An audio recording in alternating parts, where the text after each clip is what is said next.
قابلی رو سعی کنید. قابلی پلو ازبکی اینا رو براتون نشان میدم که چقدر خوبش جور شده. یک برنج چسبناک و مزدار سعی کنید. این دیگه با دست خورده میشه. والا من جایتون خالی چند لقمه خوردم. گوشتشم براتون نشان میدم که ات خوبش نرم. سعی کنید کل گوشتا ریخت و اینال همراه از این گوشت ببینید. همراه از این گوشتا ایرا نوش جان کنید. چه شود جایتان واقعا خالی. ببینید اینال من نوش جان میکنم براتون نشان میدم که از بهترین پلوهای کشورم اینمی قابل پلو ازبکی است، چرا که در آب گوشت جور شده.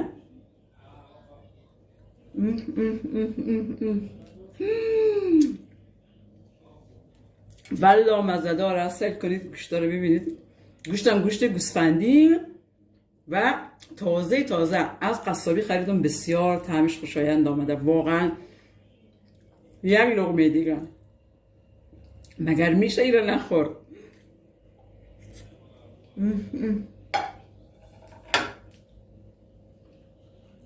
با من همراه شوید تا طرز تهیه را براتون آموزش بدم. الله چه یک خوشمزه، چه یک مزه‌داری شده.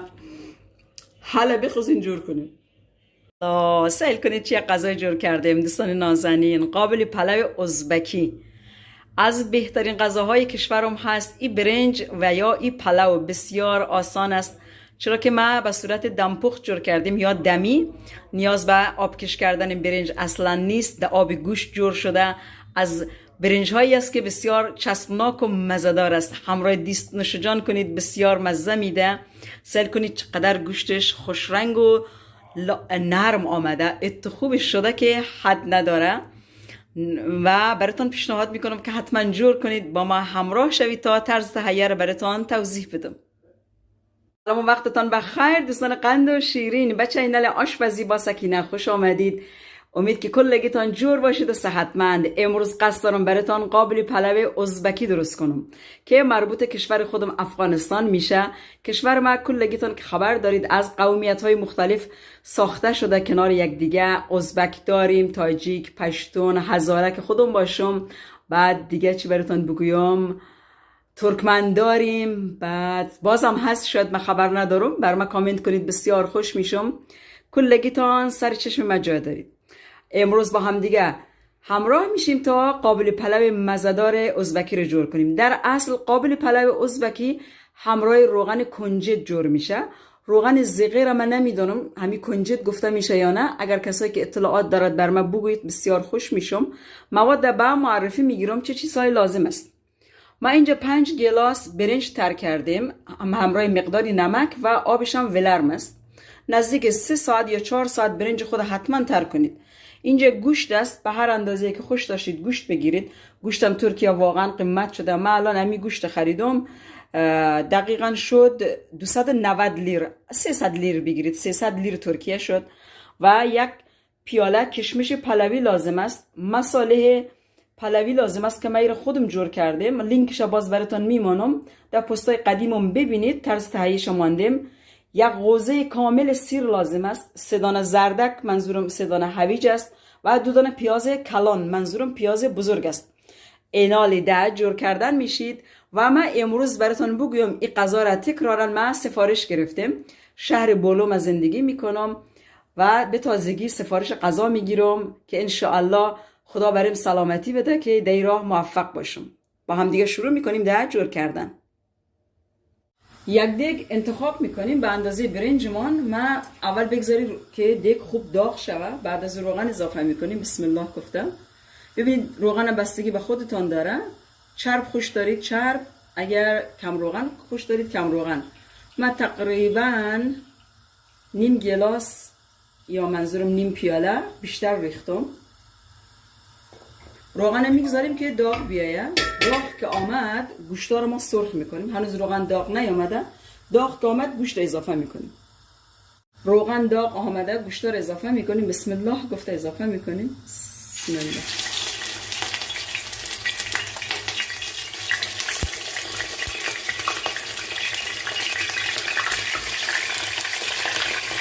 گوشتا رو خوب پشتونی کنید، سرخ کنید.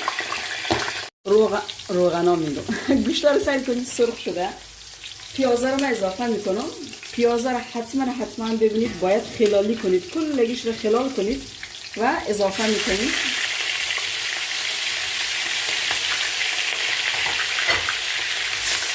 پیاز رو هم خوب سرخ میکنیم که رنگش تقریبا کشمشی رنگ شود، رو به قهوه‌ای، نه قهوه‌ای سوخته، قهوه‌ای روشن.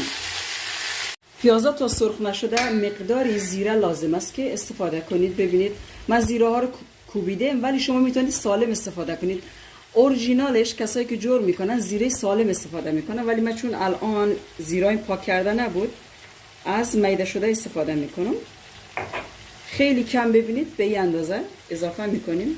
این طعم قابلی پلوتان فوق العاده میکنه. نکته هایی که میگم حتما مو به مو انجام بدید که اگر انجام ندید او چیزی که بخواین نمیشه.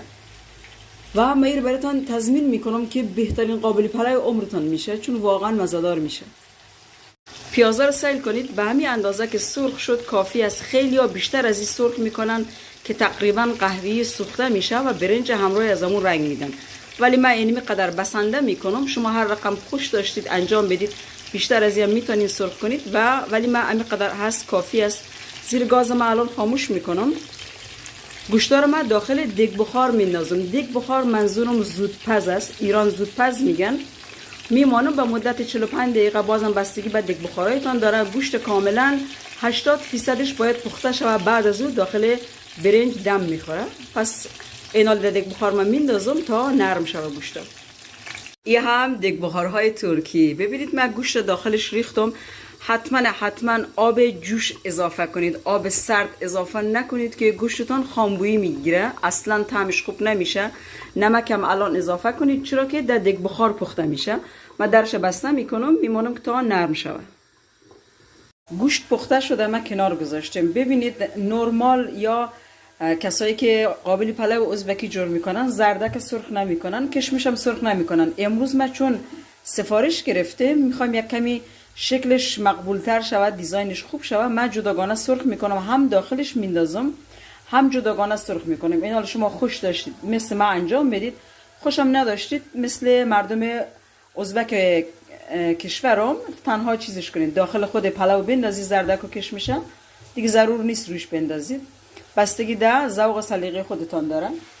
این حال من زردکا که سرخ شد کشمشا رو هم پشمندش سرخ میکنم و یک گوشه میگذارم. زردکا سرخ شد من کشیدم، در همین روغن کشمشا رو میندازم. الله چی شد؟ اجاق گازم کتل شد. ای کاش من اجاق گاز خدا پاک نمیکردم، امیال پاک صفا کردم سیل کنید چی حال شد. خب خیر است، آشپزی از کارا داره. ببینید باید کشمشایتان این تو پخانه‌ای شوه، منظورم که باید پفکی شوه. زیر گاز خاموش میکنم، این قبس است. تا 80%ش پخته شد. من از آب گوشت کشیدم. الان بقیه آب گوشت ببینید داخل ظرفی که یا همون دیگی که مد نظرتان هست که قابلی رو جور کنید بریزید. آبش من احساس میکنم کم است، من مقداری دیگه هم آب جوش میریزم. اول برنج خود میریزم تا از روی برنج فهمیده میشه که چقدر آب بریزم. باید دقیقاً آب به اندازه یک بند انگشت زیر آب شوه. الان براتون نشان میدم. آب باید کاملا جوش بیه. برنج اضافه کنید. من برنج اضافه میکنم. بسم الله گفته. از من چقدر برنج بود؟ 5 گلاس برنج بود.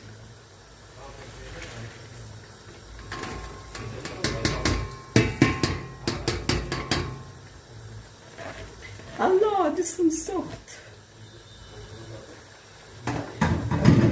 چسبید. شما براتون نشان بدم که آب برنج چه رقم میفهمید. ببین برنج این تو صافش کنید، کل جایش یک بیست کنید.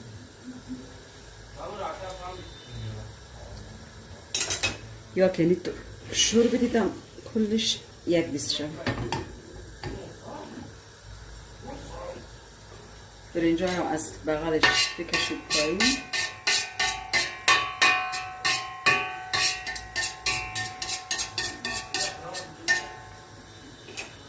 آبش هم اینال براتون نشان بدم چقدر بریزید. از یک بند انگشت به نظر من انگشتم کجاست؟ خدا فیلم پر کردن سخت است. از یک بند انگشت کمترک بریزید، زیاد نریزید که شله نشوه. بازم بستگی به نوع برنجتان داره، بعضی برنجای له نمیشه یا شله نمیشه. بسم الله. ما ببینید کمتر از چی ریختم، از یک بند انگشت. چی میکنم؟ زردکارم میریزم. البته ما با زردکار قبل از اون میریختم با کشمشم. قبل از اینکه برنج اضافه کنید زردک و کشمش خود اضافه کنید. ما امروز چون که بسیار باورتان میشه، امروز ما تبلیغات گرفتیم در اینستاگرام. ما تبلیغات اکثر اوقات میگیرم که باید ویدیو پر کنم، خودم گپ بزنم، چهره باید نشان بدم. جنجال است از امو امیالی، باورتان میشه. به خاطر از او ما فکرم جای دیگه بود.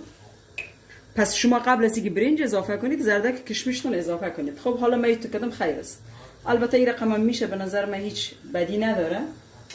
حال چی میکنیم؟ اصل کار دوای دیگ است، از این میریزیم. ببینید به اندازه تقریبا یک قاشق غذاخوری کمتر میریزیم.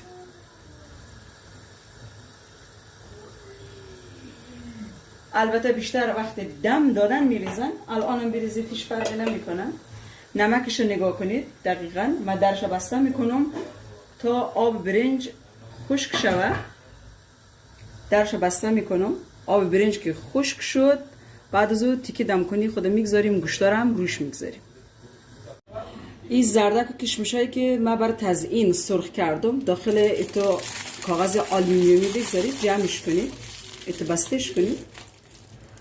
اینو میگذاریم روی برنج. پس این فعلا یک گوشه گذاشته میشه. الان چیکار میکنیم؟ برنج خود گرد برش جمع میکنیم. ببینید آبش کاملا خشک شده، آب نداره.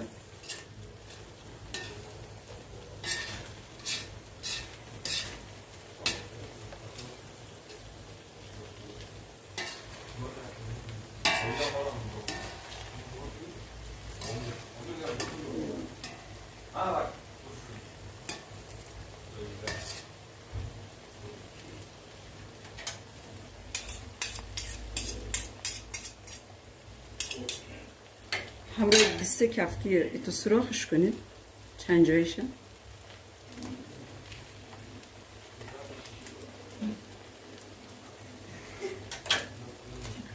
ایره یک گوشیش میگذارید. گوشتارم گرد برش مینالی میمانم. زیر گازم باید کم کنید که زیاد کم نمی کنیم، به اندازه کم میکنیم. من گوشتا میمانم مینالی.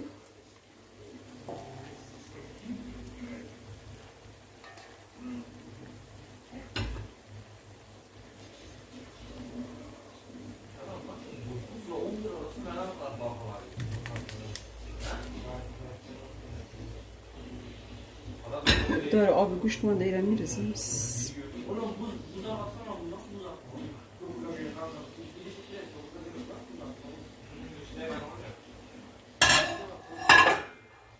تیکه دم کنی خودم میگذارم، برنج در دم میگذارم الان.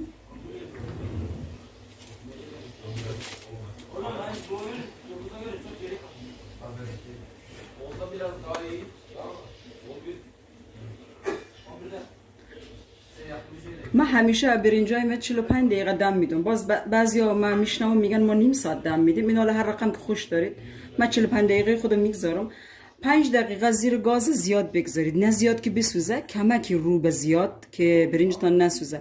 بعد از او به اندازه‌ای که برنج همیشه دم میکنید گازتان همونقدر برابر کنید، بگذارید که 45 دقیقه برنج دم بخوره. بعد از او قابل پلو ما تیار است و اون قابل پلو ازبکی.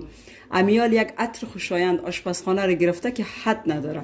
به خاطر چیز بیشتر؟ به خاطر مساله پلوی است که من داخلش انداختم. مساله پلو منظورم ادویه پلویی است که ایران برش میگن. من خودم درست کردم، خواسته باشین من براتون لینکش میگذارم در کپشن ببینید. تکرارا من یک چیزی یادم رفته امروز. ای خدا، سیر باید بگذارید. باش میره بردارم. بسم الله گفته. بسم نسوزه. این سیره ببینید بشورید، بگذارید این وسط، داخلش فرو کنید. این کار باعث میشه که برنجتان نرمتر و خوش‌طعم‌تر بیایه. کاری است که تکرارا براتون میگم ازبکای کشورم انجام میدن. پس سیر فراموشتان نشه و اونو تا سالم داخلش فرو کنید. مزه برنج صد چند میشه. ایران براتون حتما تذکر بدم که انجام بدید، فراموش نکنید. 45 دقیقه دم کشید. این حالا ما برمیدارم ببینم برنجمون چطور شد. بسم الله.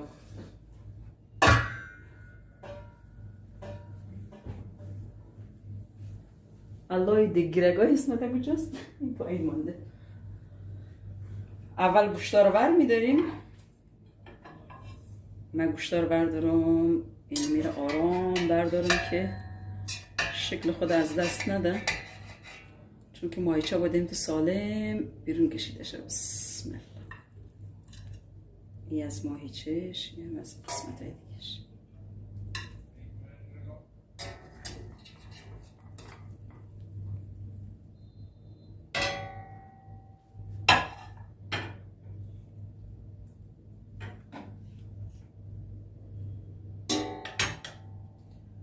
چیرم برمیداریم، زردکاره برنج اینا رو شور میدیم. براتون نشان میدم چرا خم شد. سیرم برمیداریم و همه برنج اینا رو جا به جا میکنم. ببینید چه خم شده. براتون نشان بدم.